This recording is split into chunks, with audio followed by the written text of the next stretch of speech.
Ketika ini penyediaan perjanjian penyewaan kediaman menggunakan tata cara Akta Kontrak 1950 dan perjanjian itu bersifat umum dan tidak komprehensif serta tidak melindungi sepenuhnya kepentingan serta hak penyewa maupun pemilik premis.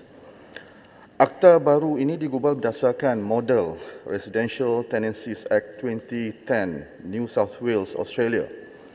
Kerana akta ini dilihat mampu melindungi kepentingan pemilik kediaman dan penyewa. Pada masa yang sama, undang-undang berkaitan dari negara Jerman, United Kingdom dan Australia serta Rental Housing Act dari Afrika Selatan juga telah dibuat perbandingan.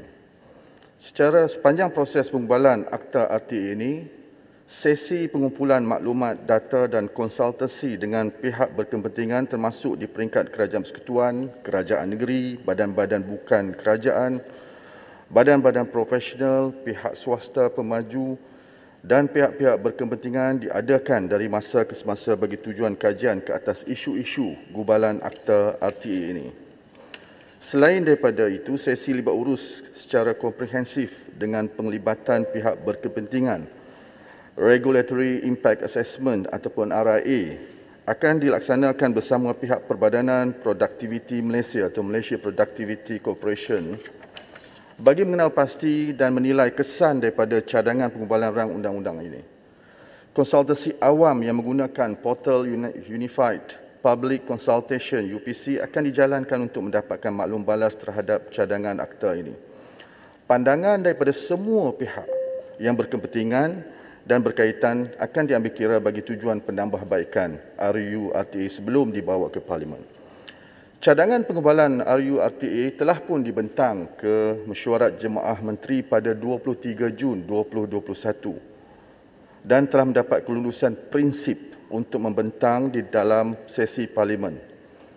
Seterusnya, pihak kementerian sedang menyemak draft awal RUU RTA dan menyediakan dokumentasi bagi prosedur untuk melaksanakan RIA ataupun Regulatory Impact Assessment. Untuk maklumat Tuan Di-Pertua, memandangkan hubungan antara tuan rumah, tuan tanah dengan penyewa terletak di bawah bidang kuasa negeri sebagaimana diperuntukkan dalam perkara 76 dalam kurungan 4 Perlembagaan Persekutuan, maka cadangan RUU RTA ini juga selain daripada dirancang, perlu juga dibentang dalam mesyuarat Majlis Negara bagi kerajaan tempatan bagi memastikan RUU ini boleh dan sesuai dilaksanakan. Setelah dibentang di MNKT, draft RUU ini akan dikemukakan ke Jabatan Peguam Negara dan semakan terakhir sebelum dibentangkan ke Parlimen dan ia dijangka dibentangkan di Parlimen pada sesi persidangan suku ketiga tahun 2022. Terima kasih. Terima kasih. Soalan tambahan pertama. Terima kasih atas jawapan tadi, Menteri.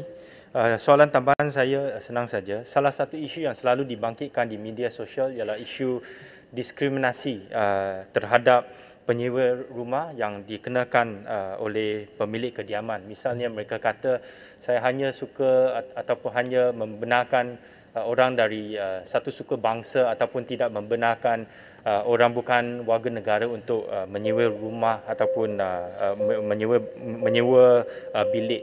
Jadi adakah Menteri apakah pandangan Menteri tentang RUU yang akan dibentangkan tahun depan ni, adakah ini adalah sesuatu RUU yang sesuai untuk menangani masalah diskriminasi yang mungkin berlaku di pasaran sewa ini? Terima kasih. Terima kasih. Jadi the real spirit of this law yang berhormat adalah pertama untuk mewujudkan pelindungan secara lebih berimbang antara hak penyewa dan juga hak pemilik premis. Kedua adalah untuk menyeragamkan pemakaian perjanjian sewaan yang hari ini berlaku secara tidak seragam, menyebabkan berlakunya ketidakadilan sama ada di kedua-dua pihak. Ketiganya membolehkan melalui akta ini pewujudan institusi penyelesaian pertikaian melalui tribunal yang hari ini hanya dapat diselesaikan melalui akta kontrak 1950 yang perlu dibawa ke mahkamah. Banyak isu-isu yang timbul, soal pengusiran sebagainya. Soal diskriminasi yang disebut oleh Yang Berhormat tadi memang benar, saya lihat dan saya dengar.